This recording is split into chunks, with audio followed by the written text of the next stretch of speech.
So hey, what's up guys, we are back with a new video. This is Shivam. This is Neha And you are watching Beat Blaster.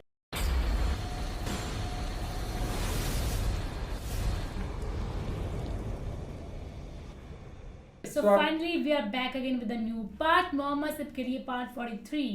So इस part को सुनते हैं, last part में हमने सुना था कि कैसे कैसे प्रोफेट मोहम्मद के लोग ऊपर जो है मतलब इनको परेशान कर रहे हैं ना, पूछ रहे हैं कि अल्लाह पूरे जोर लगाया हुआ है, अल्लाह को किसने बनाया है, अल्लाह कैसे दिखते हैं, ये है वो है। सुबह वो इस्लाम कबूल कर रहे थे, रात को छोड़ दे रहे थे।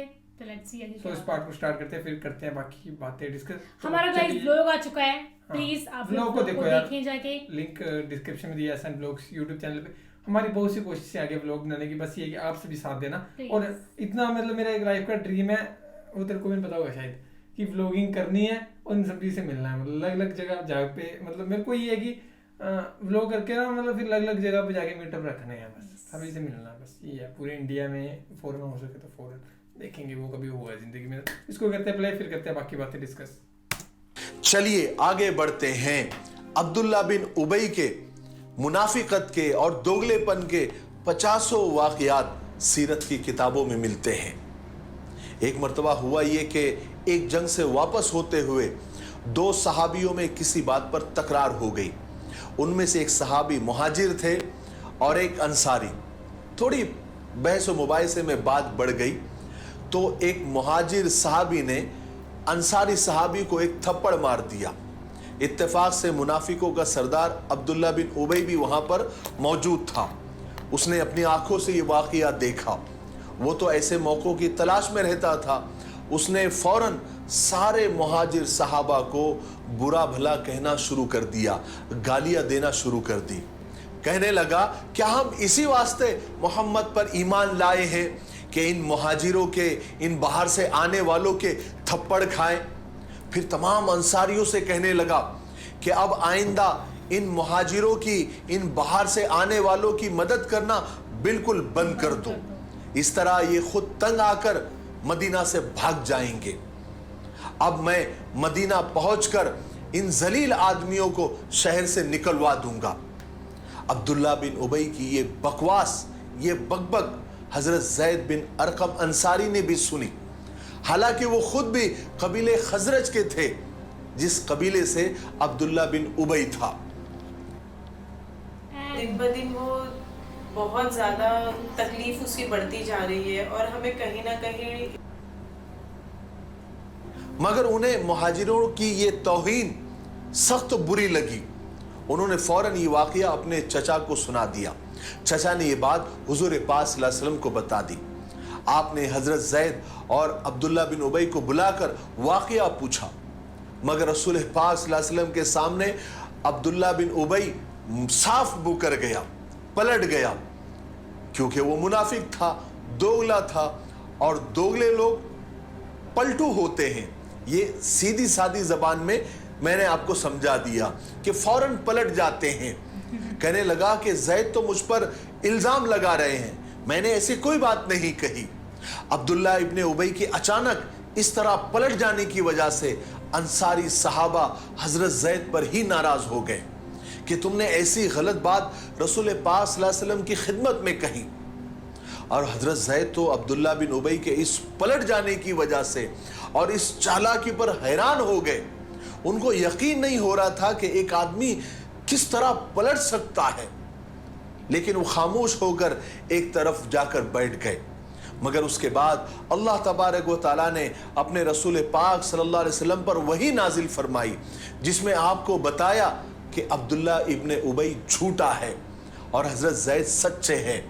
तब रसूल पाक सल्लल्लाहु अलैहि वसल्लम ने हजरत ज़ैद को बुलाया और कहा कि अल्लाह तबारक व तआला ने तुम्हारी बात की तस्दीक की है।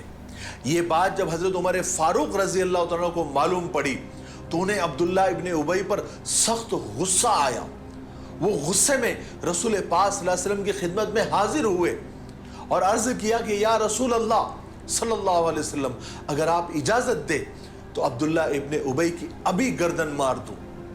मगर हुजूर पाक सल्लल्लाहु अलैहि वसल्लम ने इस बात की इजाजत नहीं दी, बल्कि हजरत उमर रजी अल्लाह तआला अन्हु को इससे मना फरमाया। इस तरह रसूल पाक सल्लल्लाहु अलैहि वसल्लम मुनाफिकों के साथ भी, दोगलों के साथ भी शफकत मोहब्बत का बर्ताव फरमाते रहे। उनकी मक्कारियों के जानने के बावजूद भी उनको सजा देना आप पसंद नहीं फरमाया करते थे, बल्कि उनके साथ भी नरमी मोहब्बत से पेश आते थे, उनको समझाते थे, नसीहतें फरमाते थे, अल्लाह के अजाब से डराते थे, सिर्फ इसलिए कि वो भले जाहिर में मुसलमान बने हुए थे, सिर्फ नमाजें पढ़ते थे, मस्जिद नबी में आकर आपकी मजलिसों में शरीक होते थे। वरना उन्हें सजा देने के लिए जिस दिन आप सल्लल्लाहु अलैहि वसल्लम अपने जानिसार सहाबा को एक हुक्म फरमा देते, एक इशारा कर देते, तो मदीने में एक भी मुनाफिक नजर नहीं आता। मगर कुर्बान जाइए रसूल पाक सल्लल्लाहु अलैहि वसल्लम पर, आप दुनिया में रहमत बनाकर तशरीफ लाए थे, इसलिए क्या पराए, क्या दोस्त, क्या दुश्मन, हर एक के साथ नरमी और मोहब्बत के साथ पेश आते थे, और दूसरों को भी और आने वाले क़यामत तक के इंसानों को ये नसीहत फरमाते थे कि सबके साथ नरमी और मोहब्बत के साथ पेश आओ। नजरान के ईसाइयों को जब ये मालूम हुआ कि पूरे मदीने में इस्लाम फैल गया है, तो उनके 60 आदमी मदीना में आए ताकि उस नबी को देखे जिनका आज हर जगह चर्चा है, जिसका दीन दूर दूर तक फैलता जा रहा है। और वो 60 आदमी मशहूर और हैसियत वाले थे, और उनमें से 3 बहुत ही ज्यादा इज्जत और मर्तबे वाले थे। उन 3 के नाम अब्दुल मसीह, अहम और अबू हारिसा इब्ने अलकमा था। ये अबू हारिसा नजरान का बड़ा मजहबी किताबों का मुताला करने वाला था। उसने रसूल पाक सल्लल्लाहु अलैहि वसल्लम के नबूवत का जिक्र पढ़ा हुआ था।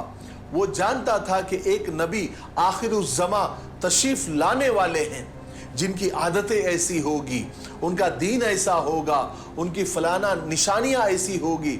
उसके बाद अचानक उसने सुना कि वो नबी दुनिया में तशरीफ ले आए हैं और उन्होंने अपने दीन की तबलीग शुरू कर दी है।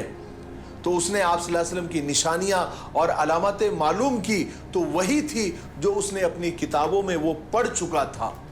क्योंकि वो एक बड़ा आलिम था, लोगों को अपने मजहब की तालीम देता था, दूर दूर तक उसकी शोहरत थी, यहाँ तक कि ईसाई बादशाह भी उसे अच्छी तरह से जानते थे। उसके इल्म की वजह से उन्होंने उसे खूब दौलत और रुपये पैसों से नवाजा था।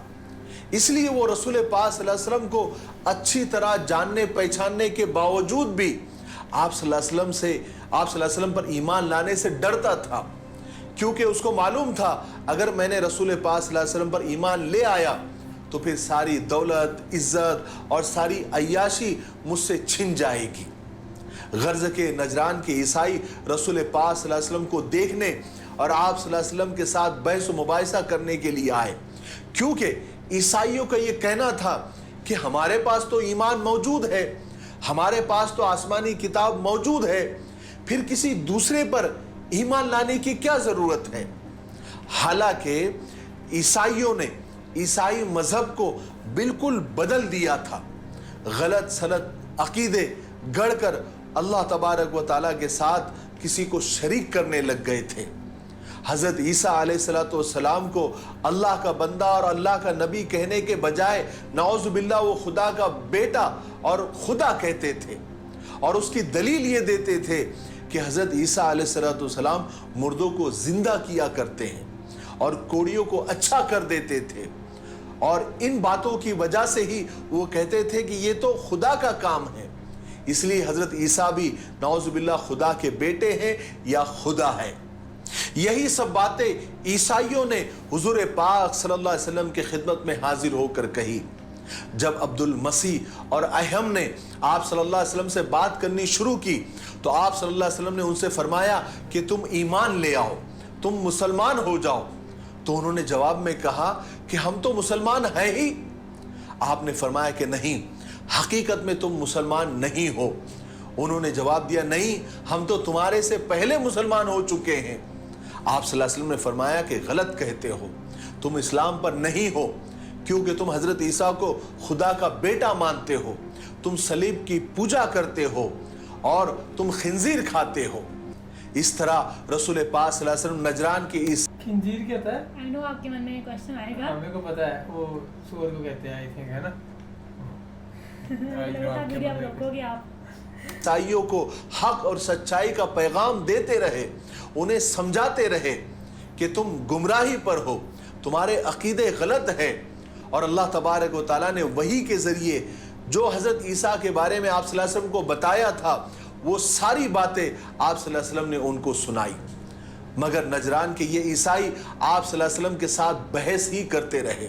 वो इसी बात पर जमे रहे जो हज़रत ईसा के बारे में वो पहले से जानते थे, वो इसी बात पर अटल रहे कि जो हम पहले से जानते हैं बस वही सच है।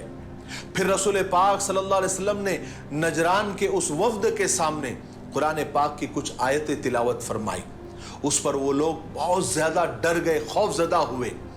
उन्हें अल्लाह तबारक व तआला की लानत का डर लगने लगा, क्योंकि वो जानते थे कि अल्लाह के रसूल ने अगर उन पर लानत भेजी तो अल्लाह ताला उनसे इंतकाम लेगा।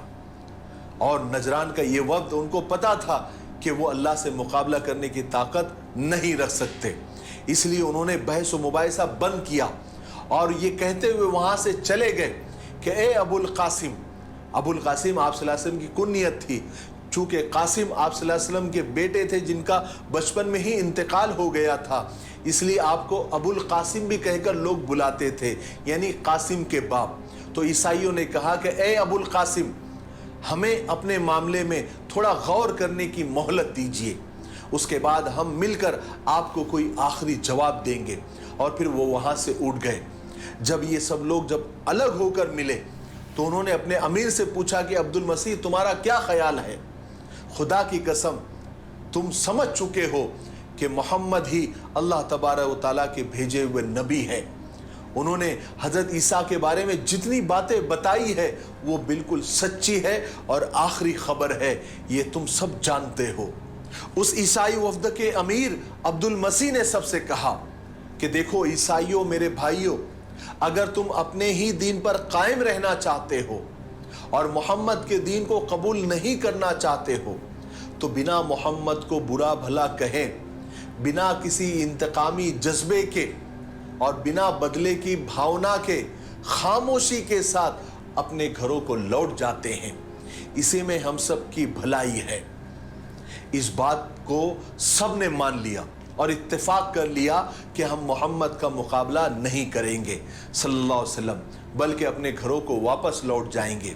उसके बाद वो आप सल्लल्लाहु अलैहि वसल्लम की खिदमत में हाजिर हुए और अर्ज़ किया कि ए अबुल कासिम, हमने तय किया है कि हम आपका मुकाबला नहीं करेंगे, हम आपको आपके दीन पर छोड़ देंगे और हम अपने दीन पर रहेंगे और अपने वतन वापस लौट जाएंगे। मगर आपके साथियों में से कोई एक साथी हमारे साथ भेज दीजिए जो हमारे बीच के जो झगड़े हैं वो उनका फैसला कर दे, क्योंकि हम आपको और आपके साथियों को सच्चा समझते हैं। रसूल पाक सल्लल्लाहु अलैहि वसल्लम ने उनके साथ भेजने के लिए हज़रत अबू उबैदा को चुना, जो जाकर उनके साथ सच्चाई, ईमानदारी और इंसाफ के साथ उनके झगड़ों को छुड़ा सके। आपको पता है, ये छोटी छोटी बातें, ये छोटे छोटे वाक़यात, ये छोटे छोटे इंसिडेंट मैं आपको क्यों बता रहा हूँ? इसकी क्या वजह है? कुछ लोगों को ऐसा लग रहा होगा कि ये सारी बातें बताने की ज़रूरत नहीं है, सिर्फ बड़े बड़े वाक़यात बताए जाए। नहीं, मेरा मकसद जो है सिर्फ वाक़यात बताना नहीं है, आप सल्लल्लाहु अलैहि वसल्लम की सीरत बताना है, सहाबा की सीरत बताना है। इससे पता चलता, क्योंकि इसके आगे जंगों के वाक़यात हैं, इससे आगे जंगें शुरू होती हैं, आगे आएगी। तो आप सबको, बल्कि सारी दुनिया को ये पता होना चाहिए कि जंगें क्यों हुई, क्योंकि जंग तो सबसे आखिरी ऑप्शन है, आखिरी हथियार है। तो जंगें आप सल्लल्लाहु अलैहि वसल्लम पर और सहाबा पर थोपी गई, क्योंकि ये सारे छोटे छोटे वाक़यात बताने का मकसद ये है कि आप सल्लल्लाहु अलैहि वसल्लम ने, सरकार दो आलम सल्लल्लाहु अलैहि वसल्लम ने पहले लोगों को कितना समझाने की कोशिश की। यहूदियों को अलग, ईसाइयों को अलग, मुशरिकों को अलग, और मक्का वालों को अलग, मदीना वालों को अलग, काफ़िले वालों को अलग, अलग अलग मुल्कों के अलग अलग लोगों को अलग अलग तरीक़ों से आप सल्लल्लाहु अलैहि वसल्लम ने समझाया। और फिर उन्होंने आप सल्लल्लाहु अलैहि वसल्लम के साथ कैसा बेढंगा बर्ताव किया, कितना जिल्लत आमेज सुलूक किया। आप सबको प्यार से जवाब देते थे, शफकत करते थे, लोगों को माफ कर देते थे, लोग आपको मार मार के लहूलुहान कर देते थे, आपके जिस्म का कोई हिस्सा ऐसा बचता नहीं था जहां से खून नहीं आता था। मक्का और मदीना की कोई ऐसी जगह बची नहीं थी जहां पर आपकी तौहीन नहीं की गई, लेकिन फिर भी आप सल्लल्लाहु अलैहि वसल्लम ने सबके लिए दुआएं ही की, सबके लिए हिदायत के लिए दुआएं की। लेकिन जब कोई ऑप्शन नहीं बचा, जब कोई रास्ता नहीं बचा और जब जंग के लिए सामने ही आ गए, तो फिर मुकाबला करना जरूरी था।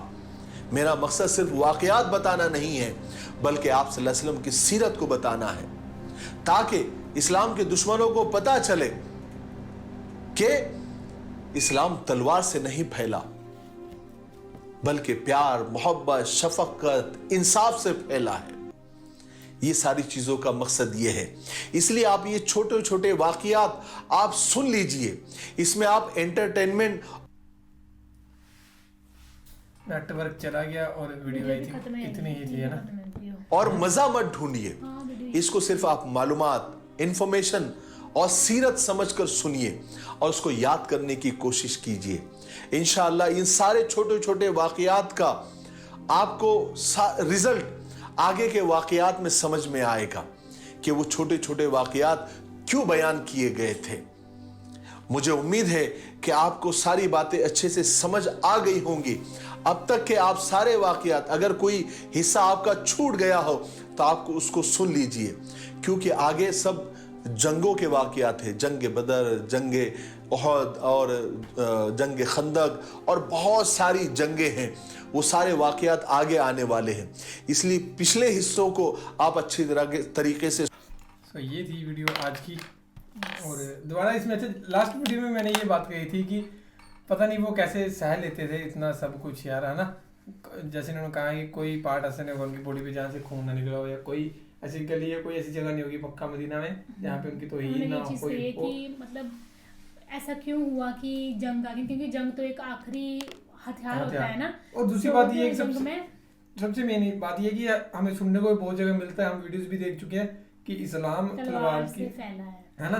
पर जहाँ तक हम देख सकते हैं स्टार्टिंग तो ऐसी है कि तलवार की उससे तो नहीं फैला, जब स्टार्ट हो रहा है इस्लाम, है ना, तो बिल्कुल भी नहीं है। इतना प्यार की तरह से, मतलब इतना मतलब क्या ही वर्ड बोले हम प्रॉफेट मोहम्मद के लिए, बिल्कुल, है ना। मतलब बाकी उन पे अत्याचार कर रहे हैं लेकिन वो नहीं करते थे किसी पे, तो यहाँ तो ऐसा लग नहीं रहा कि ऐसा कुछ होगा। फिलहाल इनके जाने के बाद या इनके बाद जो भी आए हैं इनके आगे, है ना, कुछ हुआ होगा तो तब हम देख सकते हैं कि जब बाकी जंगों में देख के पता लगेगा क्या हुआ था, कैसे हुई थी जंग, किस वजह से हुई थी, तो तभी देख लगेगा वाला। बाकी आप वेट करते हैं पार्ट 44 का, आप भी हमारे साथ वेट करना। तो बाकी तो फिलहाल इस वीडियो में ना guys, thank you so much for watching the video. मिलते हैं नेक्स्ट वीडियो में।